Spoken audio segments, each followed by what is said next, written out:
at 352-615-5566. 352-615-5566. Broadcasting from the Paddock Mall Studios, this is WOCA, Ocala, Gainesville, The Villages, 1370 AM, 96.3 FM, The Source.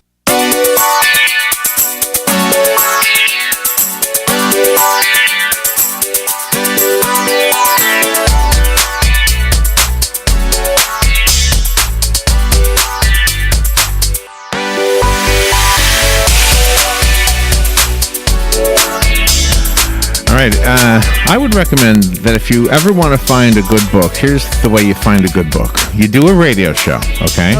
And then you make sure you announce maybe 2 or 3 days before every guest. And anytime you have a guest who has some really, really big followings and everybody can't wait for the interview, then you know you have a good book and you can read one. I've got one that fits that description. And we were talking about this the other day. Alane Adams is on the phone, and I know she's got some fans out there. She's got the book, The Raven God, Legends of Orkney. My gosh, listen to these credentials. She is a literacy advocate. I think we can say that about ourselves. We're a literacy advocate. I need a new business card. She's the founder of the Rise Up Foundation, which donates monetarily to and donates many books to schools and libraries. So that's really up. We love that. She's a transmedia author. I don't know what that means. That is pretty cool. Partnering with Artifact Technologies to create Battlecasters, which is an interactive mobile game. Oh my gosh, no wonder she's so popular. Good morning, Alane. Thank you for calling in. Hey, Larry, good morning. It's great to be here this morning. The only thing your fans are disappointed in is that on the podcast, I don't have your picture on here. I'll have to do that. I just got a text. Put your picture on here. So, where are you? Where are you calling from? Yeah, that would help. They got to know what I look like. Yeah. Where are you? Where are you calling from? Hey, I'm calling from Southern California this Halloween morning. Oh, my nice. gosh. Okay. Southern California. You didn't get affected by those fires. That was Northern California, right? Oh, they were only a mile away from me. Yeah, not affected at all. We were just sitting there with our bags packed, ready to evacuate. A mile? Oh, my gosh. There were two fires in Southern California. One was Northern California, which was, of course, terribly devastating. We had one as well. We lost probably 25 structures in the area, but my gosh. Not as bad as Northern California. But yeah, still a scary day for us. Wow. And everything's okay now? Yeah, everything, just kind of goes, the wind blows it all away, goes back to normal, except for those, people that obviously suffered losses, but for the rest of us, we're pretty used to it. This time of year, it gets really windy. We get those Santa Ana winds, and they blow through here, and the slightest spark can just, turn into a wildfire just like that. Where does the world that you created come from? You've created a whole world, and how does it interact with the video game? How did that come about? This is something you must be doing a long time already. Yeah, I've been doing this for a few years now, but it all started when my 12-year-old son asked me to write him a book that he could read. He was a huge fan of mythology stories like the Percy Jackson series, and so first of all, the world that I had to create, I knew had to be one that was kind of based in mythology. So I chose Norse mythology because I think it has a lot of really cool elements to it. You got Thor and Asgard and Odin and Loki, all these amazing sort of gods and magical objects from Norse mythology. So in doing that, I did a lot of research about, kind of where Norse mythology was in the world. And one of the places that there was a lot of historical Norse mythology was actually a set of islands off the coast of Scotland called Orkney. So Orkney is actually kind of a real place. I mean, it really is a real place, but I borrowed it for my story. And I was just, I figured they wouldn't really mind if I allowed Odin, to scoop up some of those islands and take them into his magical realm. And so that's, kind of where I got the idea for the story, was really based on some true sort of historical background in the Orkney Island. Is that right? I love this name, the Orkney. I mean, it just, so right? Was the name what you kind of gravitated toward, or the location, or both? I thought it was a cool, I did think it was a cool, Legends of Orkney. I thought it was kind of a cool, unique name. It had a lot of, significance in literature as well. I mean, a lot of the King Arthur legends took place in that area. It just had a lot of, really deep meaning for me. And also had, I wrote this book for my son, right? And so I had to create a character that I thought he would find interesting. Right. And one of his favorite characters is a guy named Anakin Skywalker. I don't know if you've ever seen those movies. Oh, I know. Yeah. Okay. Yeah, right? Okay, so his favorite episode, now he's a really sweet kid, but his favorite episode was episode 3, which is, if you remember, the one where Anakin goes full-on, like, psycho, dark, kind of crazy, right? And turns into Darth Vader. And that was kind of, like the character my son really liked. So I knew I had a challenge to create a character that had a little bit of darkness to him, a little bit of that Anakin edge to him. So I had to create a hero, so I made my main character, he's a 12-year-old kid named Sam Barron.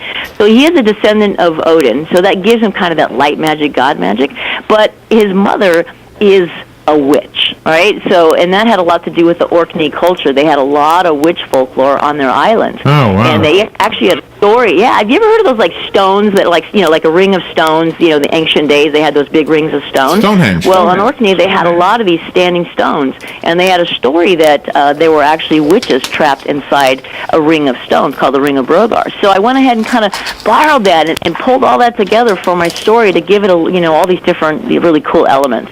Wow. And tell me, did your son, how old is your son? Can I ask that? Well, yeah, he's 17 now. 17, He doesn't think okay. I'm cool anymore, but he was 12 when I first started out writing these books. Okay, so I remember when my son was 8 or 9, he discovered this video game called, oh gosh, what was that one called? Where there was ravens in it, which is why I'm asking you this. Oh yeah, it was with the zombies and everything. I can't remember recall the name. Of the anyway, so he loved this thing with the ravens, and then we went out to the Grand Canyon. Now, keep in mind, he grew up in Florida.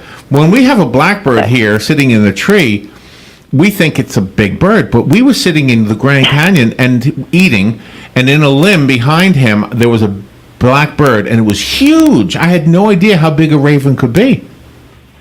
Right. Yeah, they're pretty solid birds. You'd be surprised, and they they're bigger than crows essentially. They're kind of a larger breed. But the name for the book, The Raven God, really came from Loki. Which, as you recall, is the god of mischief, and he took on many kind of forms. He could impersonate many forms. He could impersonate a horse, and one of the things that he impersonates in the story and in mythology is a raven. So that's really where the book got its name from. And I think your books appeal to both girls and boys. I've raised 2 children, 1 daughter and 1 son, and they both had an insatiable need for reading. They really enjoyed reading everything. Yeah. I really tried to build in, even though my main character is a boy, 12-year-old boy, which really appealed to my son, I also wanted to create a strong female character for those female fans. So his best friend is a girl named Keely, and we really get to see Keely throughout the 3 books, kind of grow in her journey and become someone very powerful in the story. So even though she's not the main character, I really wanted to give a strong female role, so that my female fans could have someone to identify with. Yeah, because they're both supporting each other, and they're not, there is no jealousy, and I think that's what befalls friendships these days. Yeah, this is a solid group of kids. This is 4 unique kids that go through some really unique experiences together, and they have their moments. They definitely have their challenges and their ups and downs, especially because Sam is still trying to figure out who he is. Remember, he's a kid with 2 bloodlines. I tried to give him that duology, lightness and darkness, so that he would constantly kind of be in battle with himself. And so as Sam is trying to figure out who he is and go through, right? The motions of trying to figure out, am I going to make the right choice, the wrong choice? In book 2, Caliph Rising, we really kind of see him making the wrong choices, kind of like how Anakin did to try to save Padme. He goes through all this darkness to try to save her, but really he makes these terrible mistakes. And we kind of see my character do kind of a similar thing. But the good news is, in book 3, in The Raven God, we get a chance to see him really stand up. And you can even see it in the cover. You see him just looking forward, really confident. And for the first time in all the book covers, you see the character really looking clear-eyed, focused, and heroic, because this is where he really turns into the hero. I found your book on your website. I found all your books. I found your picture on your website. Now, for all of Alane's fans, there she is. She's a beautiful lady. No wonder they want to see your picture. And then I put the cover of the book on there as well. And you have other books as well. You get really good reviews. I'm not surprised. You really did get some. We got some text messages earlier, is what it was, asking about your appearance today. So thank you for being on and satisfying our listeners.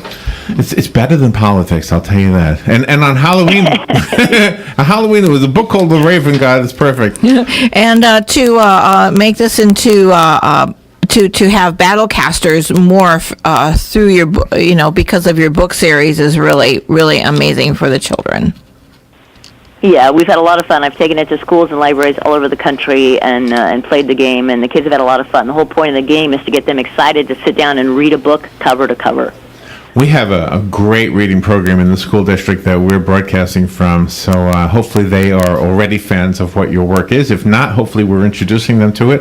I have a copy of The Raven God by Alane Adams. Call me if you want it. I'll give it away right now. The number is 622-9622. Before we say goodbye, the website I got for Alane is her name, AlaneAdams.com, and she spells her first name Alane and then Adams, and we'll make sure we put it all on the podcast. Alane, thank you for taking time to be with us today. Do you do Halloween? It's great to be here, Larry. Do you do Halloween? Yeah, we'll be doing Halloween. No, we don't get very many trick-or-treaters anymore, it seems like, but we'll definitely be having some fun today. Oh, really? Well, thank you for being on the show with us today. That was fun. You got it. Take care. All right, we will take a little break. We'll be right back. This is The Source, WOCA Ocala. Broadcasting from the Paddock Mall Studios, this is WOCA, Ocala, Gainesville, The Villages, 1370 AM, 96.3 FM. Career Source Citrus Levy Marion brings together business and community partners, economic development leaders, and educational providers to connect employers with qualified, skilled talent and job seekers with employment and career development opportunities. Tune in the third Wednesday of each month at 9:30 a.m. to